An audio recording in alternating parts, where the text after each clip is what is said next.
ప్రపంచ దేశాల్లో తక్కువగా ఉన్న నిన్ను ఒక శక్తిగా మలుచుకొని ఉత్పత్తి సాధించి అభివృద్ధిని నీకు అందిస్తుంటే, ఈ దేశంలో మాత్రం అత్యధికంగా ఉన్న నిన్ను ఒక శక్తిగా మలచలేక ప్రశ్నించినందుకు నిన్ను ఒక పురుగు అంటున్నారు. సమాచార హక్కును సద్వినియోగపరుచుకున్నందుకు నిన్ను ఒక పరాన్నజీవి అంటున్నారు.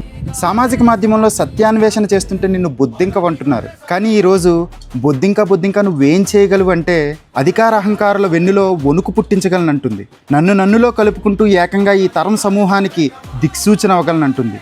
రాజ్యాధికారంలో రాజ్యాంగాన్ని పక్కన పెట్టి రాచరికం వెలగబెడుతున్న మెలోడీ మోసగాడికి ధీటుగా ఎదురు నిలవగలనంటుంది.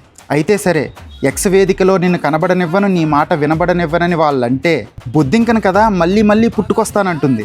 మరింత శక్తితో, మరింత సైన్యంతో. అణుబాంబునే తట్టుకున్న నన్ను వాళ్ళు అణిచేస్తానంటే వాళ్ళనే అధిగమిస్తానంటుంది. ఎందుకంటే నేను ఒక బొద్దింకను, నాకు చావు లేదు, మళ్ళీ పుట్టుకొస్తానంటుంది. ఈ దేశపు యువత ఇప్పుడు మేమంతా బొద్దింకలం అంటున్నారు. నేను కూడా ఒక బొద్దింకనంటున్నాను.